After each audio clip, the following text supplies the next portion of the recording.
तो दोस्तों आज हम बात करने वाले हिंदी पे सबसे ज़्यादा महत्वपूर्ण जीवन परिचय अयोध्या सिंह उपाध्याय हरिऔध जी का जीवन परिचय। देख सकते हो 5 नंबर पे पूछा गया है। प्रश्नोत्तर संख्या 5 के खा नंबर पे अयोध्या सिंह उपाध्याय हरिऔध जी का जीवन परिचय लिखना है। तो आज हम आपको बताएंगे कैसे आप एग्जाम में ट्रिक से अपनी भाषा में बना बना के लिख सकते हो, जिससे एग्जामिनर आपको फुल पे फुल नंबर दे। देखो यार, एक चीज़ जान लो, अगर 5 नंबर पूरे चाहिए तो ट्रिक से ही लिखना होगा, ट्रिक से लिखना होगा, नहीं तो एग्जामिनर आपको 3 नंबर और 4 नंबर दे के चला जाएगा। फुल नंबर चाहिए तो एग्जाम की कॉपी देख सकते हो, इसलिए हमने एग्जाम की कॉपी ली है कि आपको पूरा लिखना सिखा दे, जिससे आप बना बना के अपनी भाषा में लिखो। देखो आपको पता है यार, एग्जामिनर जो होगा वो जो लोग रट के जाते हैं उनको पूरा नंबर नहीं मिलेगा। आप अगर ट्रिक से बना बना के लिखोगे अपनी भाषा में तो पूरा नंबर लेके जाओगे। तो वही चीज़ आज आपको करना है, ठीक है। तो आज हम आपको बताएंगे अयोध्या सिंह उपाध्याय हरिऔध जी का जीवन परिचय। तो यार भाई प्लीज़ वीडियो को शुरू से लेकर आखिर तक देखना और एक एक पॉइंट को समझना, वीडियो को बढ़ा बढ़ा के ना देखना जिससे कि आपको समझ में ना आए, ठीक है। एक एक पॉइंट समझना। तो देखो प्रश्नोत्तर संख्या 5 के खा नंबर पे पूछा जाता है, तो हमने यहाँ पे लिखा प्रश्नोत्तर संख्या 5 का खा, देख सकते हो, ठीक है। सबसे पहले एक चीज़ जान लो, आपको पेपर में इतनी चीज़ें जरूर ले जानी है। ब्लू पेन होना चाहिए, ब्लैक स्केच, ब्लू स्केच और ब्लैक पेन, इतनी चीज़ें, और एक स्केल अर्थात पटरी होनी चाहिए, ठीक है। सबसे पहले 5 का खा प्रश्नोत्तर संख्या पढ़ा, क्योंकि 5 के खा पे कवि का पूछा जाता है। सारे लेखक के हमने करा रखे हैं, ठीक है। तो यार अगर चैनल पे ना हो तो चैनल को सब्सक्राइब कर लो और वीडियो को लाइक कर लो, जिससे अगर कोई भी इंपॉर्टेंट वीडियो आपका आता है तो आप तुरंत उसकी नोटिफिकेशन आपको मिल जाएगी, जिससे वो इंपॉर्टेंट वीडियो आप देख सकते हो। तो सब्सक्राइब जरूर कर लो चैनल को, ठीक है। तो देखो 5 के खा पे अयोध्या सिंह उपाध्याय हरिऔध, इस टाइप से हमने लिखा और नीचे ब्लैक स्केच से लाइनिंग कर दी। इस टाइप से आपको कॉपी पे किनारे भी लाइनिंग कर लेनी है, ठीक है। एक ही साइड करना, 2 साइड ना कर लेना, क्योंकि बहुत लोग बताते हैं 2 साइड कर लो, उससे अच्छा नहीं लगता है, एग्जामिनर भी देखेगा कैसे नंबर देगा। इस टाइप से केवल एक साइड आपको करना है। अब लिखना कैसे वो आपको बताएं। देखो सबसे पहले आपको करना क्या है, यहाँ पे साइड पे आपको कुछ इनके मेन पॉइंट लिखने हैं, जीवन परिचय के कुछ मेन पॉइंट लिखने हैं। अगर आपने उतने मेन पॉइंट लिख दिया फिर तो पूरा बना बना के अपनी भाषा में लिख दोगे। कैसे लिखोगे सब कुछ बताएंगे, टेंशन बिल्कुल ना लो, ठीक है। तो आप बात करें कैसे लिखना है, तो सबसे पहले हम यहाँ पे कुछ मेन पॉइंट लिखेंगे और उससे से बना बना के पूरा लिख देंगे। सबसे पहले यहाँ पे लिखते हैं इनका जन्म, कि इनका जन्म किस सन में हुआ था, ठीक है। फिर बात करेंगे इनकी मृत्यु किस सन में हुई थी। फिर इसके बाद हम लिखेंगे इनका जन्म स्थान क्या है, मतलब इनका जन्म किस स्थान पर हुआ था, ठीक है। इनका जन्म किस स्थान पर हुआ था। फिर बात आएगी इनके माता का नाम और पिता का नाम, ठीक है। तो अगर माता का नाम दिया हो तो आप माता का नाम लिख सकते हो, तो हमें यहाँ पे केवल पिता का नाम दिया गया था, तो हम यहाँ पे केवल पिता का नाम लिखेंगे, पिताजी का नाम, ठीक है। पिता का नाम, यहाँ पे हम पिता का नाम लिख देंगे, ठीक है, इस टाइप से। और फिर क्या कर सकते हो, अगर इनको कोई पुरस्कार मिला है या इनको कोई मान लो सम्मान मिला है तो वो लिख सकते हो। तो यहाँ पर से हम इनको एक सम्मान लिख रहे हैं, इनको एक सम्मान मिला है मंगला प्रसाद पारितोषिक, तो वो हम यहाँ पे आपको लिख देंगे, ठीक है। फिर इनकी कुछ रचनाएं, आप जो प्रमुख रचनाएं हो वो आप यहाँ पे लिख सकते हो। इतना ही आपको मस्त लिख के आपको क्या करना है, इसे आपको एक कोष्ठ पे बंद कर देना है और फिर यहाँ पे अपनी भाषा में बना बना के लिखना है। अभी पूरा बताएंगे, ठीक है।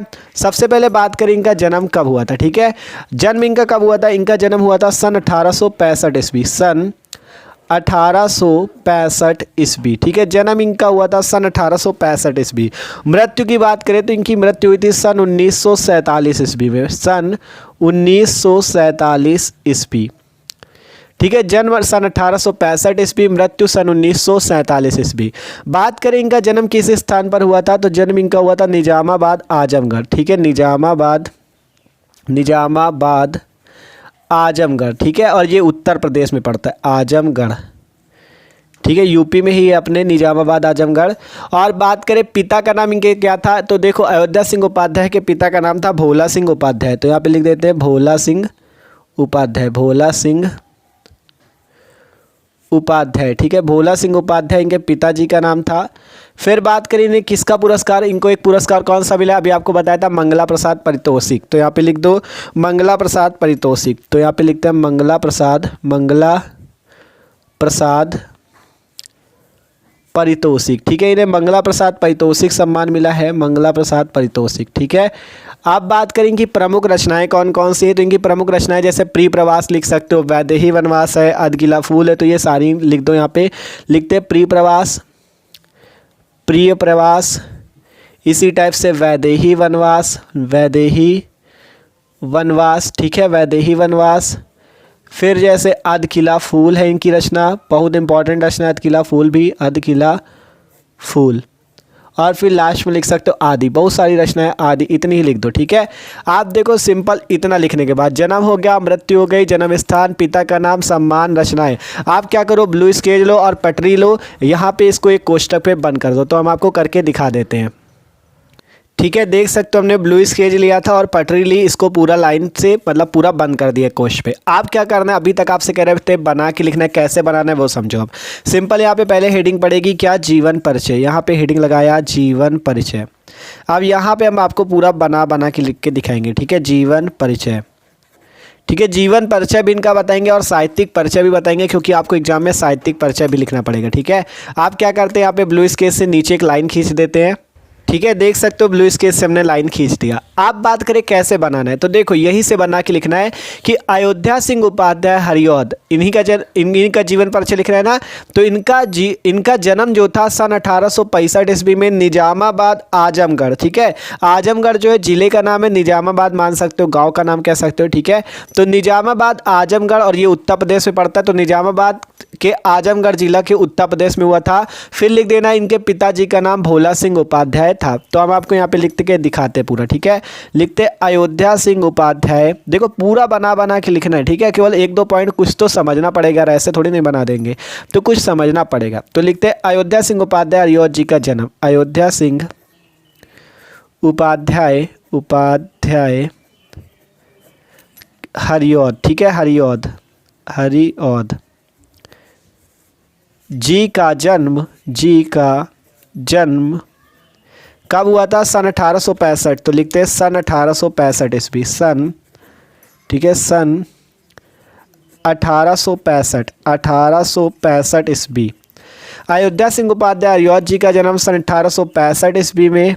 ठीक है, ब्लैक पेन से देख सकते हो, मेन पॉइंट ब्लैक पेन से लिखना है इसी टाइप से। सन 1865 ईस्वी में निजामाबाद आजमगढ़ उत्तर प्रदेश में हुआ था। ठीक है, निजामाबाद। ठीक है, क्या लिखा, निजामाबाद मान सकते हो गांव का नाम। ठीक है, निजामाबाद ऐसे ही लिख दो, निजामाबाद जिला, निजामाबाद आजमगढ़। ठीक है, ऐसे ही लिख दो, आजमगढ़ उत्तर प्रदेश में हुआ था। ठीक है, निजामाबाद आजमगढ़ में हुआ था, इतना ही रहने दो, उत्तर प्रदेश रहने दो। ऐसे लिख देते हैं अयोध्या सिंह उपाध्याय हरिऔध जी का जन्म सन 1865 ईस्वी में निजामाबाद आजमगढ़ में हुआ था। ठीक है, इतना कोई दिक्कत नहीं होनी चाहिए, किसी को एकदम आसानी से कोई भी लिख सकता है। ठीक है, क्या लिखा, अयोध्या सिंह उपाध्याय हरिऔध जी का जन्म सन 1865 ईस्वी में निजामाबाद आजमगढ़ में हुआ था। आप क्या लिखना है, इनके पिताजी का नाम भोला सिंह उपाध्याय था। इनके पिताजी का नाम पूरा बना के लिखना है यार। इनके पिताजी का नाम क्या था, इनके पिताजी का नाम भैया भोला सिंह उपाध्याय। तो आप क्या करो, इतना ब्लैक पेन से लिख लो, भोला सिंह उपाध्याय था, भोला। ठीक है, भोला सिंह। ठीक है, क्या लिखा कि इनके पिताजी का नाम भोला सिंह उपाध्याय था। ठीक है, इनके पिताजी का नाम भोला सिंह उपाध्याय था, इस टाइप से लिखना था। पहले लिखा अयोध्या सिंह उपाध्याय हरिऔध जी का जन्म सन 1865 ईस्वी में निजामाबाद आजमगढ़ उत्तर प्रदेश में हुआ था। इनके पिताजी का नाम भोला सिंह उपाध्याय था। आप क्या करना है, अब आपको इनकी शिक्षा के बारे में लिखना है कि इन्होंने शिक्षा किस किस भाषा में की, सब कुछ आपको लिखना है। ठीक है, तो देखो कुछ बातें तो आपको समझनी पड़ेगी, तभी तो लिख पाओगे यार। तो देखो जो ये अयोध्या सिंह उपाध्याय हरिऔध जी है, इन्होंने 5 वर्ष की अवस्था में फारसी के माध्यम से अपनी शिक्षा का प्रारंभ किया था। ठीक है, 5 वर्ष की अवस्था में, कितने 5 वर्ष की अवस्था में फारसी के माध्यम से इन्होंने क्या किया, अपनी शिक्षा का प्रारंभ किया था। और फिर इन्होंने वर्नाकुलर में मिडिल पास की। ठीक है, मिडिल की परीक्षा किससे पास की, वर्नाकुलर में मिडिल पास करके क्वींस कॉलेज बनारस में आप क्या करने चले गए, अंग्रेजी पढ़ने चले गए। ठीक है, ध्यान से समझो, सबसे पहले 5 वर्ष की अवस्था में इन्होंने अपनी शिक्षा का प्रारंभ फारसी भाषा के माध्यम से किया।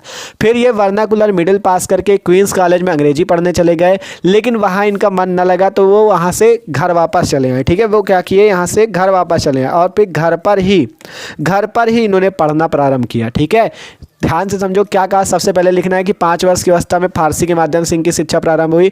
फिर ये वर्नाकुलर मिडिल पास करके क्वींस कॉलेज बनारस में पढ़ने चले गए अंग्रेजी, लेकिन क्या हुआ, इनका वहाँ मन नहीं लगा। ठीक है, पढ़ने मन नहीं लगा तो ये घर वापस चले और घर पर ही रहकर अध्ययन अर्थात पढ़ाई किया। ठीक है, तो वो बातें हम यहाँ पे लिख देते, फिर आपको पूरा समझा देते हैं। ठीक है, देख सकते हो हमने वही चीज़ इनकी शिक्षा के बारे में लिखा कि 5 वर्ष की अवस्था में फारसी के माध्यम से इनकी शिक्षा प्रारंभ हुई।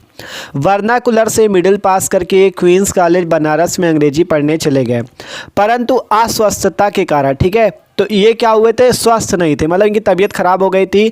ये अंग्रेजी पढ़ने तो क्वींस कॉलेज में गए, लेकिन इनकी वहाँ तबीयत खराब हो गई, जिसके अस्वस्थता के कारण इन्हें स्कूल छोड़ना पड़ा। बाद में हिंदी तथा अंग्रेजी भाषा का अच्छा ज्ञान स्वाध्याय से प्राप्त किया। देखो जब ये वहाँ से वापस चले अपने घर, तो इन्होंने हिंदी तथा अंग्रेजी भाषा का अच्छा ज्ञान किससे प्राप्त किया, स्वाध्याय। स्वाध्याय का मतलब समझते हो, मतलब खुद से प्राप्त किया, घर पे ही रह के इन्होंने पढ़ाई किया। ठीक है, स्वाध्याय का यही मतलब होता है कि खुद से। तो सिंपल हमने लिखा 5 वर्ष की अवस्था में फारसी के माध्यम से इनकी शिक्षा प्रारंभ हुई और वर्नाकुलर से मिडिल पास करके क्वींस कॉलेज बनारस में अंग्रेजी पढ़ने चले गए, परंतु अस्वस्थता अर्थात इनकी तबीयत खराब हो गई, अर्थात ये स्वस्थ नहीं थे, अस्वस्थ थे, इसके कारण इन्होंने स्कूल छोड़ना पड़ा इनको। फिर बाद में हिंदी तथा अंग्रेजी भाषा का अच्छा ज्ञान स्वाध्याय से प्राप्त किया, अर्थात इन्होंने खुद से प्राप्त किया। आप देखो इतना तो आसानी से लिख लोगे। इसके बाद लिखना है आपको कि ये जो थे इन्होंने अध्यापन का कार्य भी किया, मतलब ये अध्यापक भी रहे हैं। ये क्या किए हैं, अध्यापक भी रहे, टीचर भी ये रह चुके हैं। ये जो अयोध्या सिंह उपाध्याय हरिऔध जी ये टीचर भी रह चुके हैं, तो उसके बारे में थोड़ा लिख देते हैं। फिर लास्ट में लिख देंगे इनकी मृत्यु सन 1947 ईस्वी को हुई। ये हो जाएगा इनका पूरा जीवन परिचय। फिर इसके बाद लिखना है साहित्यिक परिचय। ठीक है, जीवन परिचय भी लिखना है, साहित्यिक परिचय भी लिखना है, तब आपको पूरे नंबर मिलेंगे। ठीक है, तो वो भी लिख देते हैं, फिर आपको समझाते हैं पूरा। ठीक है, इतने तक हो गया था कि बाद में हिंदी तथा अंग्रेजी भाषा का अच्छा ज्ञान स्वाध्याय से इन्होंने प्राप्त किया। फिर हमने लिखा निजामाबाद के मिडिल स्कूल में ये अध्यापक रहे। ठीक है, अध्यापक कानूनगो तथा काशी विश्वविद्यालय में अवैतनिक शिक्षक के पद पर भी इन्होंने कार्य किया। फिर लास्ट में लिख देंगे इनकी मृत्यु सन 1947 ईस्वी को हो गई। ये है इनका जीवन परिचय। अभी आपको साहित्यिक परिचय भी पढ़ना है। ठीक है, सबसे पहले क्या लिखा गया कि अयोध्या सिंह उपाध्याय हरिऔध जी का जन्म सन 1865 ईस्वी में निजामाबाद आजमगढ़ उत्तर प्रदेश में हुआ था। इनके पिताजी का नाम भोला सिंह उपाध्याय था। फिर 5 वर्ष की अवस्था में फारसी के माध्यम से इनकी शिक्षा प्रारंभ हुई। वर्नाकुलर से मिडिल पास करके ये क्वींस कॉलेज बनारस में अंग्रेजी पढ़ने चले गए, परंतु अस्वस्थता के कारण इन्हें कॉलेज छोड़ना पड़ा। बाद में हिंदी तथा अंग्रेजी भाषा का अच्छा ज्ञान स्वाध्याय से इन्होंने प्राप्त किया और निजामाबाद के मिडिल स्कूल में अध्यापक कानूनगो तथा अवैतनिक शिक्षक के पदों पर, ठीक है, अध्यापक कानूनगो तथा काशी विश्वविद्यालय में अवैतनिक शिक्षक के पद पर इन्होंने कार्य किया। फिर इनकी मृत्यु सन 1947 ईस्वी को हो गई। तो ये जीवन परिचय हो गया। फिर आपको लिखना है यहाँ पे रचनाएं इनकी। रचनाएं लिख देना प्रिय प्रवास, वैदेही वनवास, परिजात, चुभते चौपदे, चौखे चौपदे, रस कलश, अध किला फूल, ठेठे इंडिका थाट आदि। ठीक है, ये हो जाएंगी रचनाएं। अब इसके बाद आपको क्या लिखना है, इनका साहित्यिक परिचय। तो आपको 5 नंबर पूरे मिल जाएंगे। देखो इसका जिसको स्क्रीनशॉट लेना हो ले लो, फिर हम आपको साहित्यिक परिचय भी बता दें। ठीक है, स्क्रीनशॉट ले लो इसका। आप देखो बात करेंगे साहित्यिक परिचय में क्या लिखना है। साहित्यिक परिचय में वो चीज़ लिखा जाता है कि मतलब इनका जो साहित्य में क्या स्थान है। ठीक है, साहित्य हिंदी साहित्य में इनका क्या स्थान है। तो हमने लिखा प्रारंभ में हरिऔध जी जो थे, हरिऔध जी अर्थात अयोध्या सिंह उपाध्याय हरिऔध जी। तो प्रारंभ में हरिऔध जी ब्रजभाषा में कविता किया करते थे, जिसका प्रिय प्रवास एक अच्छा उदाहरण, जो इनकी प्रिय प्रवास रचना ब्रजभाषा की है, तो जिसका प्रिय प्रवास एक अच्छा उदाहरण है। महावीर प्रसाद द्विवेदी के प्रभाव से एक खड़ी बोली के क्षेत्र में आए और एक वर्ष विषय की विविधता हरिऔध जी की एक प्रमुख विशेषता है। फिर लिख देना तथा प्रिय प्रवास के लिए इन्हें मंगला प्रसाद पारितोषिक पुरस्कार भी मिला था। ठीक है, तो ये हो जाएगा इनका साहित्यिक परिचय। और भी आप चाहो तो बना के लिख सकते हो, बहुत महान लेखक है, इस टाइप से कुछ भी आप बना के लिख सकते हो। तो इतना ही आपका काफ़ी है, पर्याप्त है। इतना लिख देते हो तो एग्जामिनर फुल नंबर आपको देगा। तो यार आशा करते हैं आपको समझ में आया होगा, मस्त तरीके से आपको समझाया जिससे एग्जाम में आप फुल नंबर पा सको। ठीक है, तो वीडियो अच्छा लगा हो तो लाइक कर देना और चैनल को सब्सक्राइब कर लो। आपको डिस्क्रिप्शन पे प्लेलिस्ट मिल जाएगी हिंदी की, उस पर जाके हिंदी के और भी इंपॉर्टेंट वीडियो आप देख सकते हो। और रोज आपका 22 फरवरी के लिए जो इंपॉर्टेंट टॉपिक है उनको हम करा ही रहे हैं। ठीक है, तो वो वीडियो भी आप जरूर देखो। तो सब्सक्राइब कर लो।